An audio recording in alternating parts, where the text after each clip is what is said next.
Well, hello YouTube, it's me, Fortmaster, and welcome to a new reaction.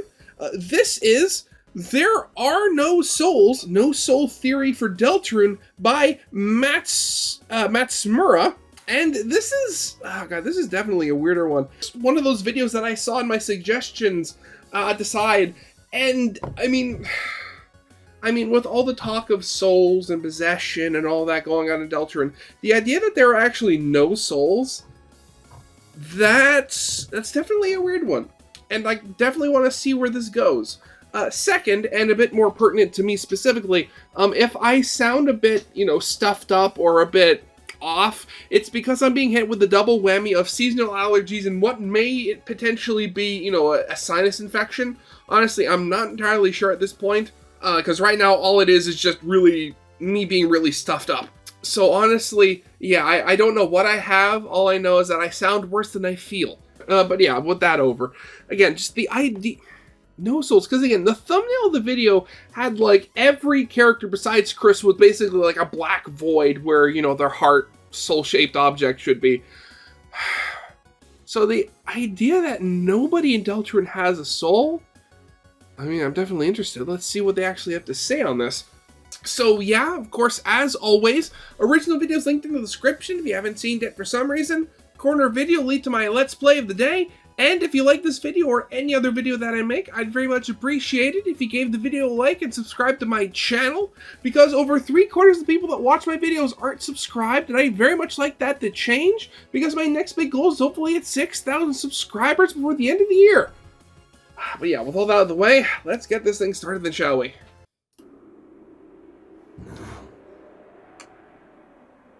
You're about to face the greatest challenge of your entire journey.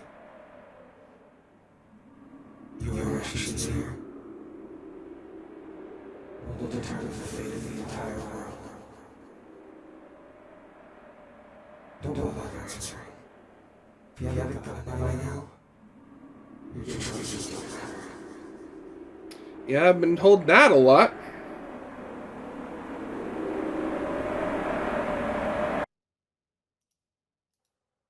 These are lines from Undertale and Deltarune that I'm sure most of you are familiar with. I picked them out for this video because I think that they're loaded Chekhov's guns, showing us what direction Deltarune will take in the future and where our place in the story is. I believe that the implications of these lines have deep symbolic and thematic ramifications for Deltarune. By the way, major spoilers for every chapter of Deltarune. No! And, oh, right. That's us, by the way. At least I'm quite certain it is. Yes, we're going to begin this analysis with the assumption that the soul is us, the player. As I'm sure you're aware, Deltarune chapters 3 and 4 have quite possibly set a new record for how much a game can set a fan base, and the internet by extension, on pure brain rot fueled fire. Driving in my car, God, yeah. Shaped like a deer. When you're fooling with the night and you can't survive the fight cause the shadow man will fight Honestly, I do like this version more just because of the banjo. too rapidly. I'm an engine that still runs. For ignite, I'll get her done with the force. Crush your rising star. Don't forget, I'll hit you with my car. Go to sleep, go to sleep, go sleep, little pet. Does anybody remember this Undertale character? His name is Togor Dreamer. With new theories coming out of the woodworks, we're seeing a new canon of post-chapter 3 and 4 theories ascend out of the darker yet darker depths that is the Undertale Deltarune fanbase.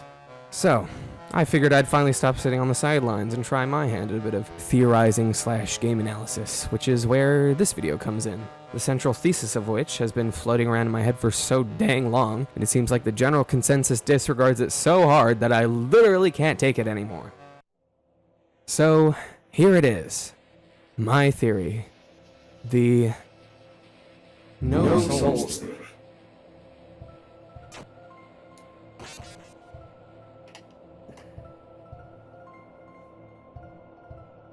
Okay. Generally, we theory goblins of the Undertale Deltarune fanbase tend to believe that both of these worlds share the same metaphysical rules, the same concepts, the same ideas. The most popular example of this, which I want to challenge in this video, is the belief that, as in Undertale, monsters and humans have souls.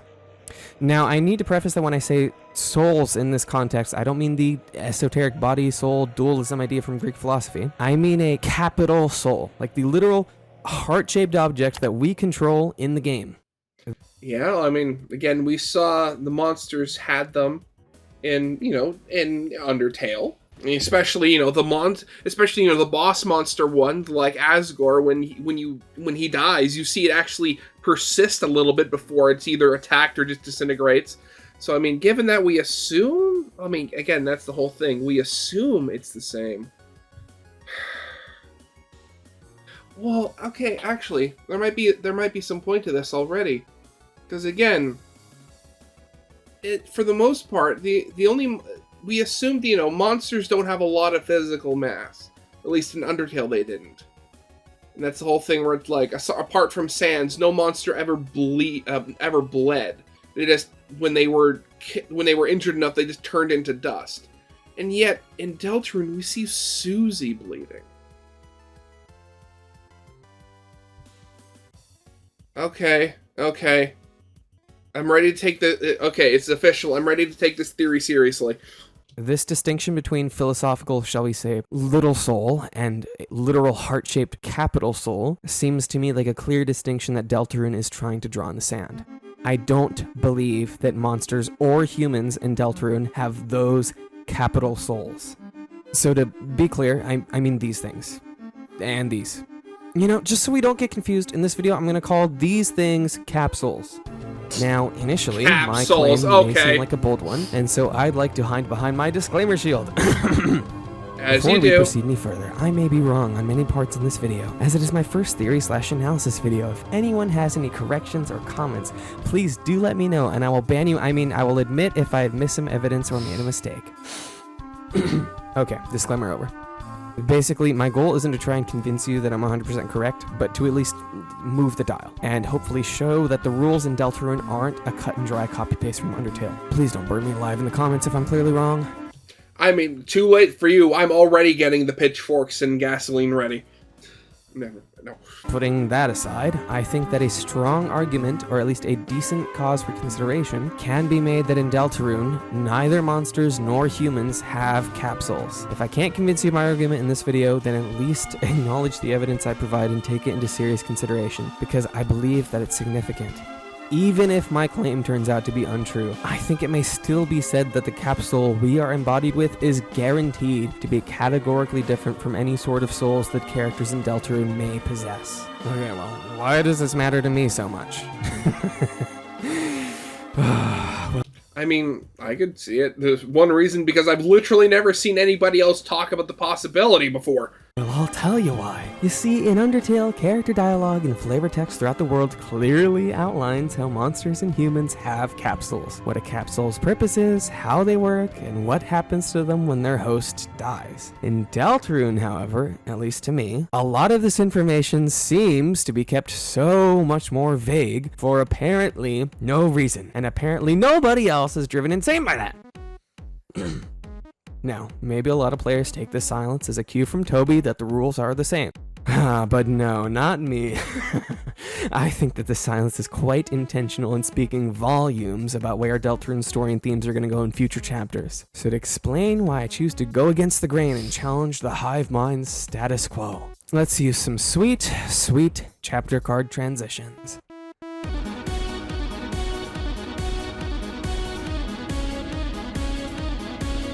In Undertale, the first character we meet is Flowey, who on first contact exposition dumps to us about what our capsule is within the metaphysics of Undertale. We're told that the soul is the culmination of our being and that we can grow stronger by gaining EXP and love, which we later find out actually translates to becoming a literal psychopath. Andrew Cunningham's video on Undertale explains how our journey through the game makes our suspension of disbelief a diegetic mechanic pretty thoroughly, so just go check it out in the very unlikely event that you of all people haven't seen it. If you haven't seen it, I also did a reaction to that a while ago. Link will also be in the top right corner of the video, or top left. Yeah, I don't know, like perspective. Of course, given that the main demographic of people watching this video are probably just as far down the rabbit hole as I am, you've probably already seen that video 4 times, just like me. Anyway, putting aside your YouTube habits, the becoming of a psychotic killer in a game by engaging with it through the lens of existing in high reality, and how that disconnection can lead us to doing incredibly cool things that we never would have done in a place we believe has actual consequences. Undertale also tells us about one more slightly pertinent property of capsules. That being... determination.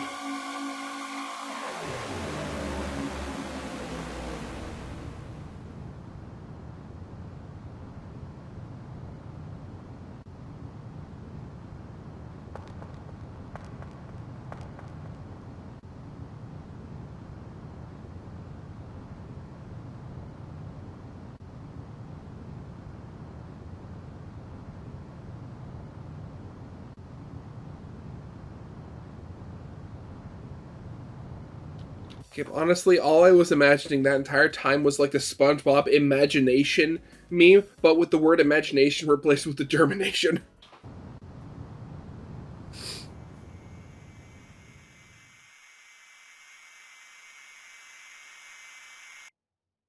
This property of capsules has been so nebulous, so polarizing, and so infamous that the fan base was sent into an actual spiral of depressive insanity when Queen name-dropped in Chapter 2 like everyone just found out that their ex pulled up to the party unannounced and that she's got a new boyfriend who's way hotter.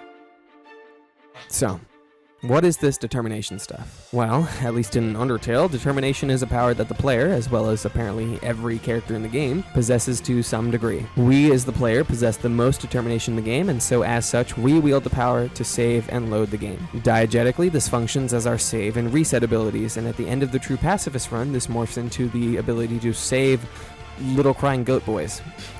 How those two things relate can be unclear at first, but that's actually really important, so hold on to that thought. I mean, yeah. I mean, that little crying goat boy, who was once a flower, did have the previously highest, amount of determination, so I guess. Also, just go watch Andrew's video about post-Chapter 2 determination brain rot if you somehow haven't. So, everything we know about determination from Undertale, throw it out, baby, because in Deltarune, determination is apparently completely unrelated to capsules, saving, loading, and little goat boys. In Deltarune, determination is now the power Lightners need to channel in order to create dark fountains. In the words of Susie, concentrate on what I want, and...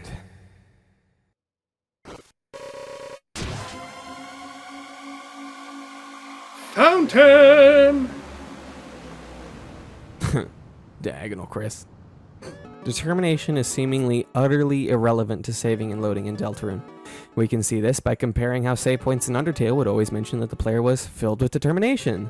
Save points in Deltarune, however, now state that the player is filled by various powers, enigmatic as some of those powers may be. Honestly, I mean, my whole current, idea of it is that, in Undertale, because again, we still have really no idea how the worlds connect if they actually do.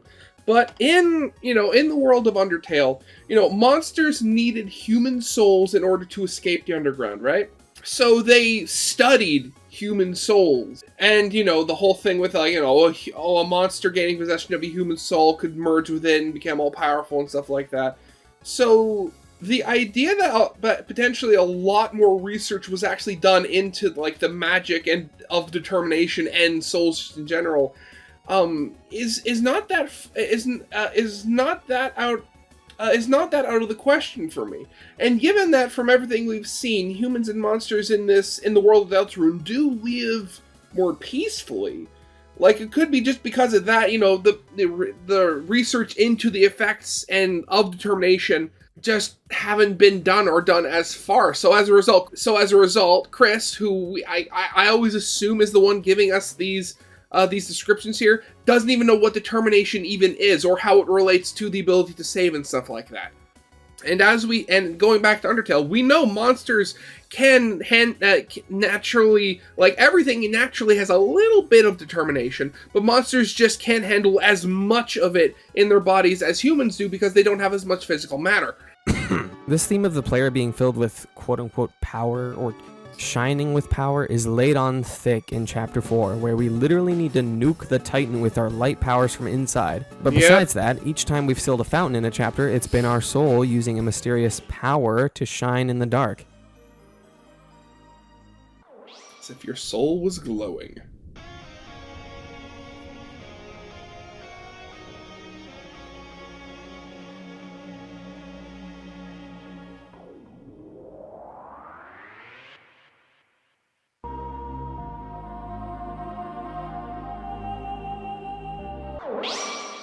It's always the soul.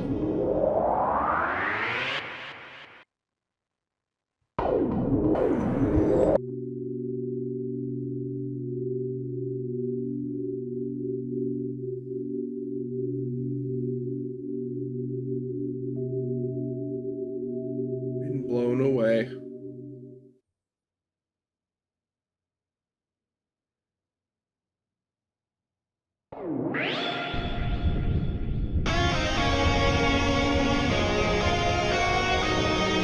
Honestly, I only just noticed, it's not just me, but the sound of the soul activating is getting deeper as the game goes on, isn't it? Or is that just me?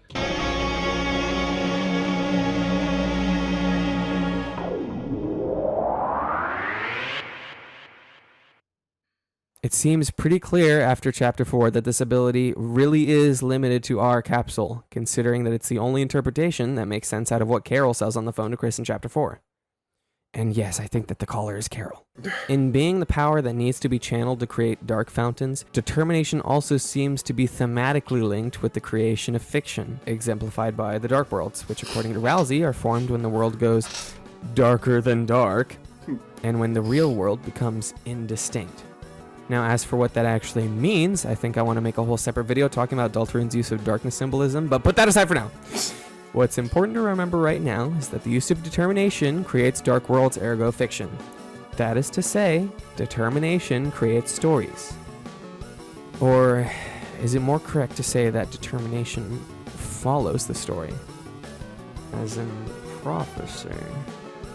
I'm not entirely sure right now, but that seems like a promising line of thought. Now, I'm sure most of you know, but if you don't, a large part of the fan base likes to find silly double meanings in the term Tricky Tony chooses to use in his games. For instance, lots of people think that determination doesn't just mean the will to overcome hardship, but determination.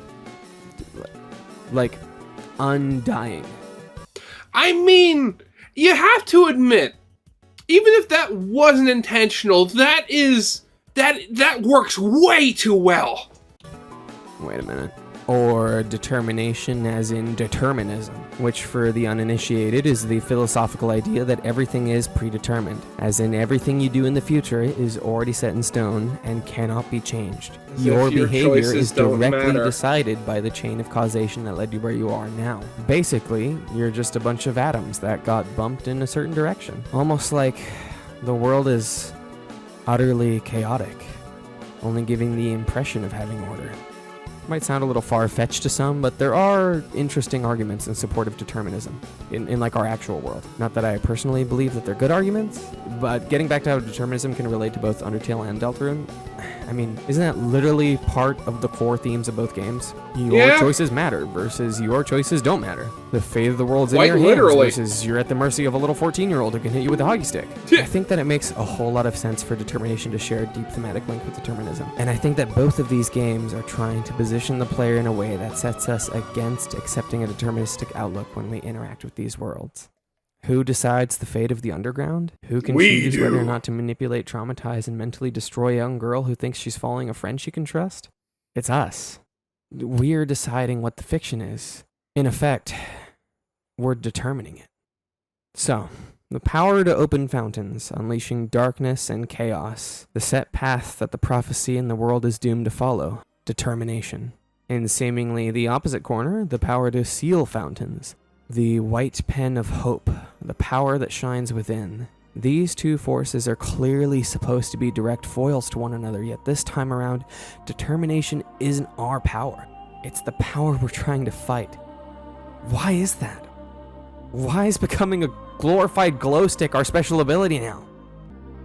Hey, who turned the lights off? Okay, so the determination being an antagonistic force this time. Okay. That's definitely a way to look at things. Because again, okay, so determinism. So fighting the prophecy. Again, that's a really interesting way of looking at it.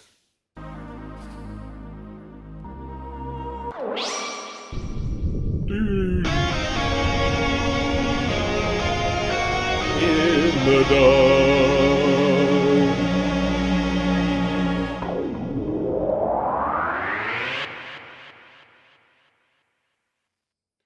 Your soul was glowing. In order to discuss why our power in Deltarune is so unapologetically connected to light, and why the story has been beating us down with the subliminal messaging that our choices don't matter, we need to talk about Undertale again. Subliminal? Expanding on what was said before, in Undertale, the player uses their power of determination to do three things: save and reset the game, cheat death, and decide the fate of the world, aka choose your own story. Taking this into consideration, how would you expect the true final boss of the game to be defeated? For the player to burn all their attack patterns into their muscle memory and use their unlimited lives to win?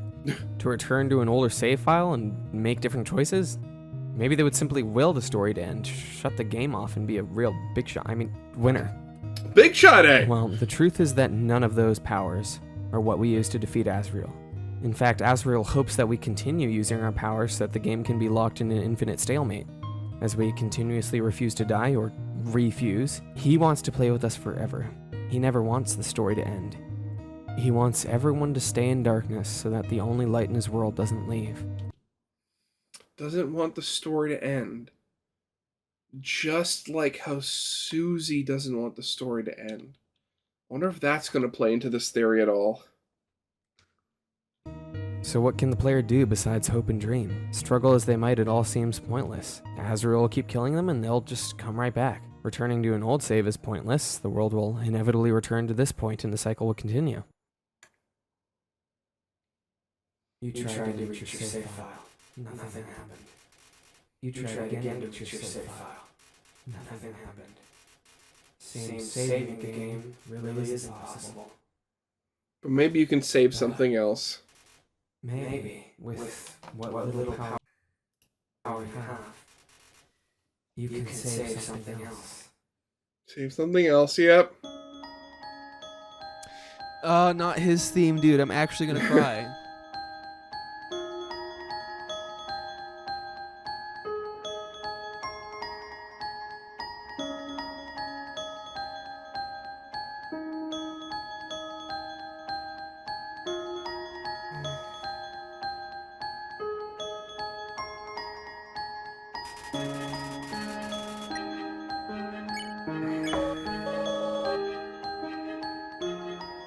Honestly, even after all these years, this music is still absolutely just it is so wonderful. It's pure simplicity, being able to just get you right in the feels. What did you do? It's this feeling. It's happening to me. No, I don't need anyone.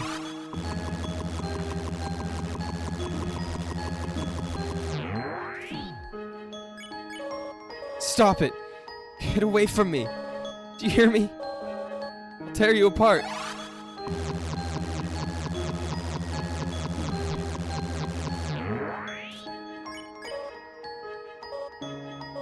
Matsu, do you know why I'm doing this? Why I keep fighting to keep you around?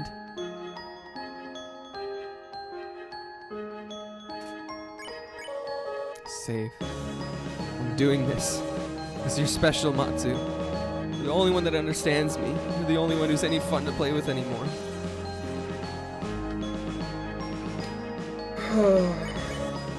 Absolutely heartbreaking. That's not just it. I I'm doing this because I care about you, Matsu. I care about you more than anybody else.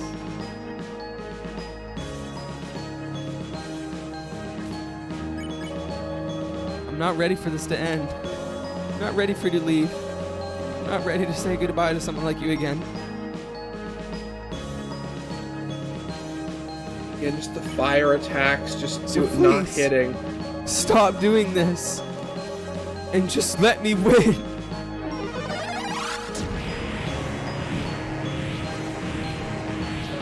Stop it. Stop it now.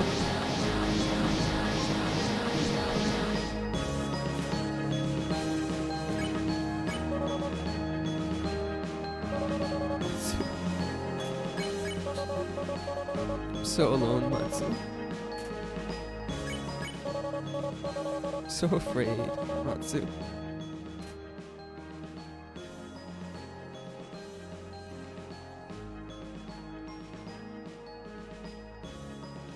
Come on, keep saving.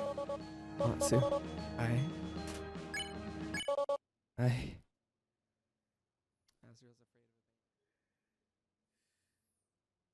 In the end, it's not determination that saves the world, but hopes and dreams, which is what faith is, really, in a beautiful sequence of loving acts, saving Asriel from the darkness he was steeped in. This is what allows the barrier to be shattered and for the underground to have light once more. As a flower, Asriel had come to accept what was in essence a deterministic worldview. Kill or be killed. Sets of numbers, lines of dialogue. He's seen them all, as he says. He seeks liberation from the determined world he's found himself in, and that's what our love for him did. Love didn't just shatter the barrier between the underground and the surface, but it also shattered the barrier between us and Asriel. Darkness was shattered by light. Death was conquered by love. Despair was overwhelmed by hopes and dreams.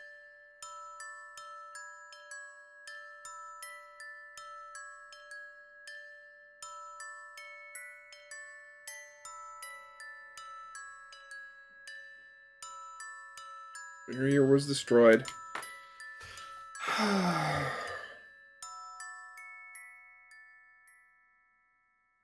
Now I can already hear you saying, "My man Asriel said that when everyone's determination, he'd set everyone free. So therefore, monsters need to have souls to have to..." Shut!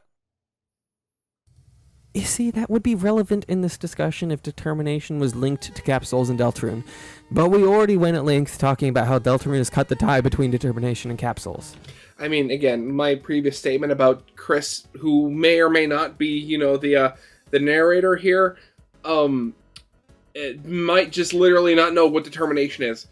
The monsters in Deltarune do not need capsules to possess determination, so this is a moot point. Even if we wanted to speculate and say that monsters in Deltarune need some kind of quote-unquote soul to be able to harness determination, or some kind of determination gland, it wouldn't be the same kind of thing as our capsule. Now, if in a future chapter we end up being the ones to open a fountain, this entire theory and analysis gets thrown out the window, I think. That would be fair to say. But I highly doubt that would ever happen. I think that our power is too clearly being established as an oppositional force to determination, which is linked with darkness and chaos. Which might be explicitly why Kris rips out the soul in order to create the fountain. When they do it, I should say, sorry. Because they might physically be incapable of creating a dark fountain when we're possessing them. Gears back to Deltarune, I think that quite obviously this symbolic thread of light-bringing power has carried over with us from the true pacifist ending. I don't know if this means that the capsule has literally evolved from a determination type to a light type, but we certainly don't wield determination anymore. Whether that's by choice or a consequence of connecting to Deltarune's world via Gaster's device. Could also just be Tricky Tony nerfing us for the sake of the story. Who knows at this point? Either way, I think that as in Undertale's symbolic narrative, determination or determinism will be the force that we, the player, oppose with hopes and dreams and love in Deltarune. Quick side note during editing, I think that the angel probably does personify this whole theme of determinism. Anyway, back to the video. Lord of the Hammer, which is a series of books that Gerson wrote in Deltarune, is based on an interpretation of a dream that he had. A dream of the Deltarune prophecy. It's also a clear nod to the real-life series Lord of the Rings by J.R.R. Tolkien. Both series are written by authors who held religious Anti-copyright, convictions. Jenna. Both are stories that retell or reinterpret the story of the world their audience lives in through allegory and symbolism. Both authors also believe that in the end, evil would be overcome by good, and that the only true power heroes possess is hope. In Lord of the Rings, characters like Boromir try to force the story in a certain direction, yet he fails and causes the splitting of the Fellowship, whereas the characters who hold on to hope, compassion, and love, like Frodo and Sam, are the ones who succeed in inadvertently destroying the Ring of Power. This is because they chose to spare Gollum, who by most metrics really doesn't deserve any mercy, yet No. because Frodo decides to spare Gollum, the ring meets its end beneath the fires it was forged in. Wait a minute. The ring, eh? The ring?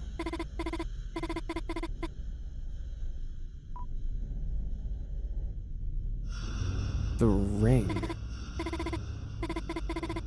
Okay, so I'm curious, because, like, if you're going down the route, it's like, oh, determination, like, if we're fighting against determination, does that mean that in the weird route, we're actively going along with it? Like, we're...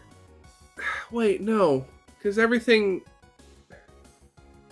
Oh, God, this is... honestly, I'm trying to think of something really smart here, but it's like I can't. My brain's just not literally letting me.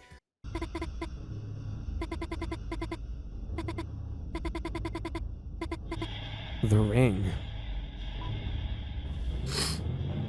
What route in Deltarune allows the player to feel like they're taking the story into their own hands?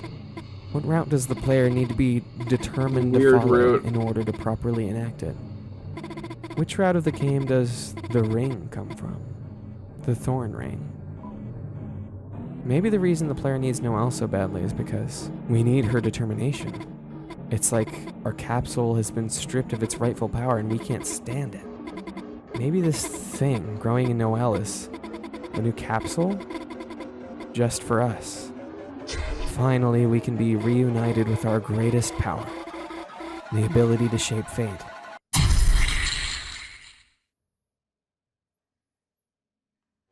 I think that with this understanding in hand, we can predict that in the weird route, we're preparing to make full use of Noelle's power. We will be in control once again, and when we are, I will become the god of this new world.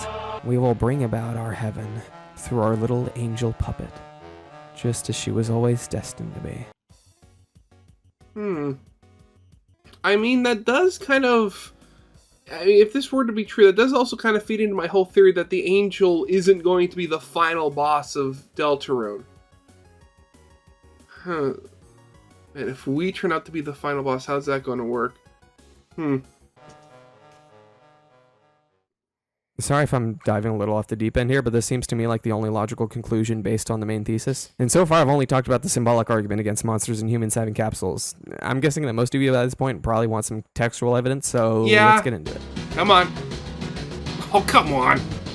The title of this section may seem a bit strange and out of left field, but trust me, it'll be important later. For now, I want to compile all the dialogue and flavor text in support of my argument, and afterwards I'll dive into all the counter-arguments people are bound to make. First, I want to talk about how in comparison to Undertale, Deltarune seems to keep information about capsules far more vague. Text in the light world never outright states that monsters and humans have capsules, as in Undertale. There are just too many moments in Deltarune where characters act so unaware as to what souls are, it bothers me. If there's so much inconsistency, it actually hurts my head. Practically every major scene in Undertale has the cast talking about monster souls this, the human souls that. Yet in Deltarune, all the terms and language around souls is so much more veiled. It's to the point where it seems like most characters don't even know what souls are. The Labrarbe books do mention them, but they don't even know what capsules do. The little that's written about them is only consistent with what Rousey explains to us in Chapter 1. Compare this book to the flavor text in Undertale, it's so much more vague, just weird. Man, I can't be the only one thinking this is odd. Jumping to the study day, Noelle tells us a story of how Kris would rip out their heart and chase her with it. Notice she said heart, not soul, as if she had no idea that human souls are shaped like hearts. She also calls Carol's pillows heart-shaped objects, which upon later inspection notes that, depending on your opinion, could be heart-shaped or human soul-shaped. depending on your opinion. Now, could this be saying your in a more third-person way as opposed to meaning the player's opinion? Sure. Yeah. Why say your? You could say one's opinion. Am I the only one getting the vibe that this game is aggressively lampshading that the player is the only one who knows what a human capsule looks like? Like, apparently Susie doesn't know what a human soul looks like either. Having just defeated the Titan by a soul nuke in Chapter 4, Susie asks Kris what the deal is with the red heart thing. Now, granted, her follow-up question definitely gives off the vibe that she's about to ask Kris if it's their soul, but she never gets to finish the question. Yeah. Could this be because Toby doesn't want to expose our involvement to the characters diegetically yet? Maybe. Could it instead be because Susie wasn't going to ask if it was a soul? Who knows? Seeing that Susie had just read about Kris being the first hero with human soul in parts, she could very well be asking Kris if it's their soul. And you know what? If that is the case, consider this formulation of the theory taken out back and shot, or at least gravely wounded. It could also be that human and monster capsules do exist in Deltarune, like in Undertale, but the characters only know what monster souls look like. No, seriously? Are there no books that describe human capsules? No pictures? Nothing? In Undertale, they at least had a basic understanding of what capsules were and how they work. Again, like I don't want to reiterate and harp on this too much, but the idea that humans and monsters live in this world peacefully, again with this in like whatever the Deltarune world is, and the idea that humans and monsters live peacefully, like maybe just not as much research has been done on the topic of human and on human souls as they were in Undertale, because the monsters don't actually need them. Telling me that in Deltarune nobody's done any research on capsules? No, wait, seriously. You know what else bothers me? The subtle differences between funeral and burial rites between the two games. In Undertale, the book on monster funerals clearly states that a monster's essence will live on in the object that their dust was scattered on. In Deltarune, the book on funerals states that, and I quote, their, lowercase, soul will be able to rest within that object and the earth, end quote. Does this mean that their capsule is literally buried under dirt? Hardly. I think this is clearly speaking of a more esoteric soul, not a capsule. So then why is there a distinction between little soul and capsule in this book? If the rules carry over from Undertale, how can a dead monster's soul rest after they die? Why isn't it their essence living on? Oh yeah, and in Deltarune, falling down is never mentioned in these books. In Undertale, we're told in the books and in the True Lab that monsters fall down before death, which seems to resemble a comatose state. Alphys used monsters who were falling down in Undertale to perform the determination experiments, because she had easier access to the monster capsules that way, and she wouldn't risk destroying the capsule's host. So why is this critical detail dropped from the lore in Deltarune so far? Well, I think it has to do with the composition of monsters in Deltarune. I think this is controversial, but honestly, I think that the Susie hybrid theory is really bad. Like, just really, really bad. I can't go into it right now, but basically, I just think it makes no sense to introduce that kind of thematic element to a character this late into the game. It's so uncharacteristically rug pulley and out of left field that I refuse to believe it could be true. Tricky Tony can be a troll, sure, but I think it would be quite a weird route to go down if you decide to make this a plot point halfway through the game. I think that what Chapter 4 is confirmed with Susie's bleeding is simply a suspicion that we've had for a long time. Namely, that magic doesn't exist in the light world, at least not in the same way as in Undertale. Yeah. So why does Susie bleed? Simple. Monsters are biological. Well, if magic doesn't exist in the light world, what are monsters made of? Why do they turn to dust? Who is this little rabbit, and why has he asked Kris how it feels to be made of blood? Huh?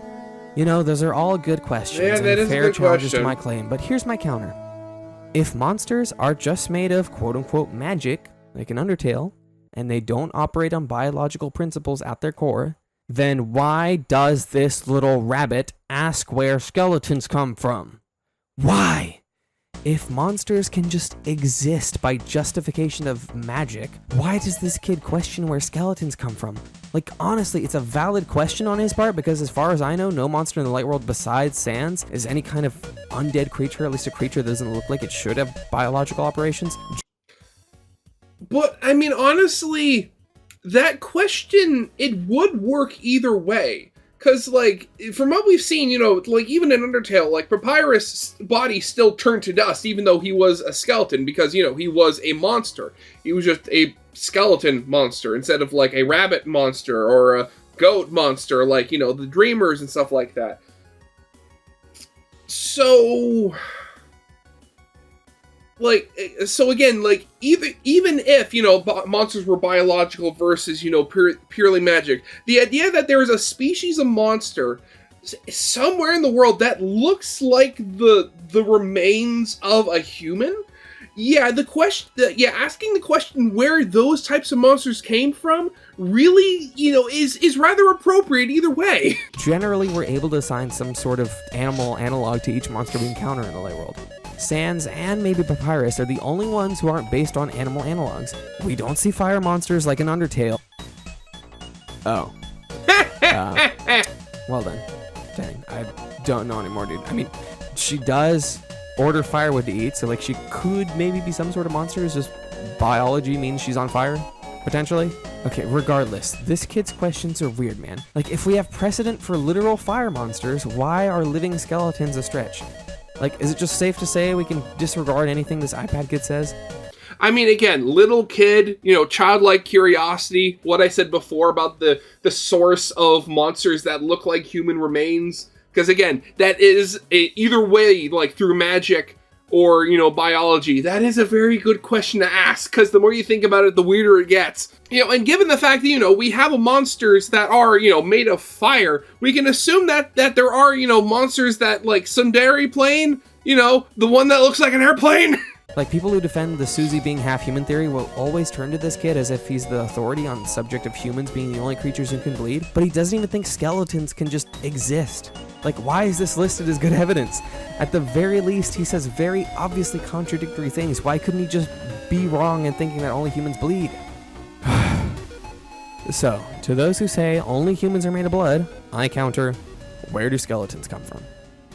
Balls in your court. Moving on from Rabbit Kid, something interesting to note is that no named character besides Rousey directly names the player capsule as a soul. In fact, he's the only one besides Carol to directly address us in the game's dialogue, besides Wingaster, obviously. Yeah, of course. Refers to the player's capsule as Kris's heart-shaped object. Though, that, I mean, I may be being a little pedantic there, but I mean, that just seems to be part of, Spamton's, speaking quirk, because it's not just heart-shaped object, but it's a lot of different words where he kind of is, double bracket and then weird descriptor instead of actually just saying the word itself. Not their soul. If what the Labrarbe book says is true, then Spamton should be able to use Kris's actual human soul or Susie's monster soul to gain his freedom, since the book says that all capsules are the source of one's will. Interestingly, the book omits what Rousey says about the player's capsule also holding the fate of the world. So potentially Rousey could have just been trying to be optimistic or bend the prophecy a little to sound less depressing. Or the ability to control fate is a unique power that we have, and thus why Spamton specifically needed our capsule. In either case, it proves that the kind of capsule we have is categorically different from any kind of capsule Kris or Susie would have. So to wrap up this video that's been going on for long enough, I figure I'll address some of the counter arguments I'm expecting to come my way. I think they'll probably mention something along the lines of these points. Number 1. Souls are mentioned in the library books. How would the Light World authors know about them if they didn't exist? I think that the books could easily be speaking of souls in the esoteric sense, given that the funeral rite books probably use the term soul in just such a way, since if we want to go by Undertale rules, monster souls can't persist after death, generally. Unless someone arguing this point would want to argue that monster souls in Deltarune do persist after death, I guess. Number 2. The cage with human soul and parts. This part of the prophecy calls what is presumably our capsule a human soul, and while I admit that's very specific language in the context of my theory, it could mean that the prophecy has meta-knowledge of Undertale as we do, and so uses the Undertale terminology for a heart-shaped object within a human, not necessarily implying that the capsule in Kris is literally theirs. If we operate under a reworked theory that the player capsule is simply a categorically unique being from any potential human or monster souls in Deltarune, then this text is totally unproblematic. Number 3. How does it feel to be made of blood/bones? Again, this child just doesn't seem reliable as a source of information. He asks Kris if being made of blood hurts, as if that's a unique property of humans. Then Susie, who makes remarks about everyone bleeding by the way, bleeds in chapter 4, and the only conclusion people can come to reconcile this is the Susie hybrid theory. It just seems like a leap to me when we can also see this kid questions the origins of skeletons, despite other seemingly biologically impossible monsters also existing. I just don't think think he's a reliable source, guys. Quick editor's note here, but if we assume that Sans actually hails from Deltarune and not Undertale, him bleeding in Undertale actually confirms my theory that monsters in Deltarune are biological and not magical, which then only further demonstrates that this kid is not a credible source to look to. Number 4, the second hero could be Noelle. Getting back to the more thematic and symbolic portions of my argument, part of it could potentially fall flat if we want to say that the second hero with hope crossed in her heart is actually Noelle. Going just by the mural, I mean, I don't think we can say definitively who it is. I see the Susie silhouette and I see the robe. I just think that thematically it makes way more sense for the second hero to be Susie going by the end of chapter 4. I mean, that kind of goes against the whole thing that, like, oh, what makes Susie special is that she's, like, breaking the prophecy and stuff like that just by being there. Number 5, the player could possess determination and we just don't know it. This could be very likely and I kind of hate it. I just think that currently the story seems very determined to say the opposite about the player capsule from a thematic perspective, but I don't know, if that does turn out to be true, then I guess we can consider this theory very, very wounded. Yeah. Number 6, soul/soul metaphysics could just be the same in Deltarune, but Toby's being coy for no reason. Like, maybe I just think that's a cop-out and lame.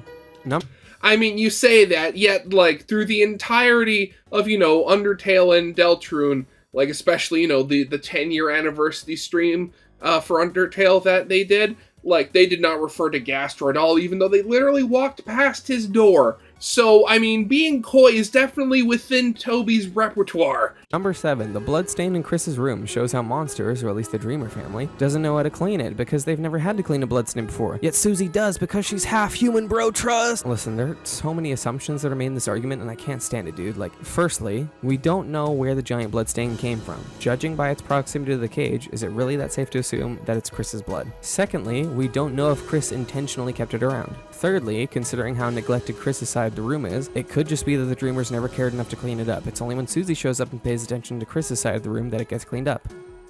Whew! Okay. I think that's about every counter argument I can think of. If you guys in the comments have more, please do let me know and I can see what you guys think. I do hope you enjoyed my first theory/analysis video. If it's in high enough demand, I will do a part 2, probably focus more on diving into the symbolism of Deltarune or something like that. This is my first time scripting out a video, so I hope it was tolerable. I'm not used to doing like voiceover at all. Anyway. Yeah, I mean, it was a good video. Love God, love others. Goodbye!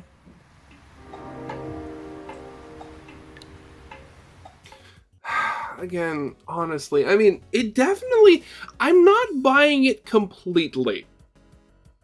But at the same time, it definitely is a new way of thinking about things.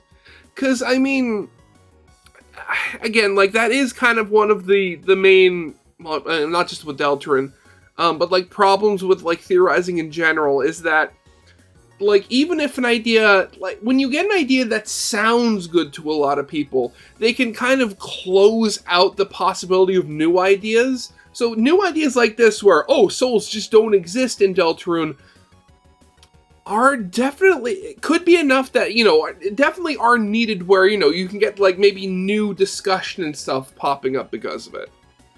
But at the same time, I'm not buying it. Well, I mean, I can definitely, you know, see there's something going on with like the difference of how souls are referred to, you know, big S or little s. I mean, again, as I said, there might be the whole thing where it's just, you know, in Deltarune they haven't done as much research into the nature of souls because they've never had to.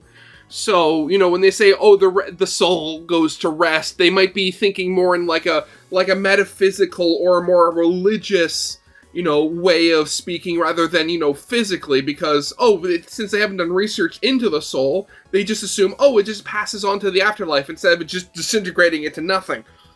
Again,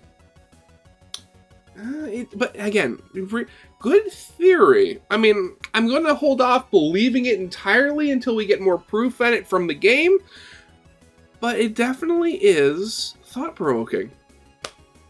But yeah, so that's going to be it for now. So yeah, I'm going to leave a comment on this video. So, you know, if you come across it, you know, give it a thumbs up. Hopefully, you know, Matsumura will, you know, look at it and maybe think about it, you know, when they do their next video. Who knows? But yeah, that's definitely going to be it for now. So yeah, I hope you guys liked. If you did, leave a like, subscribe if you have not, and I'll see you guys next time. Goodbye.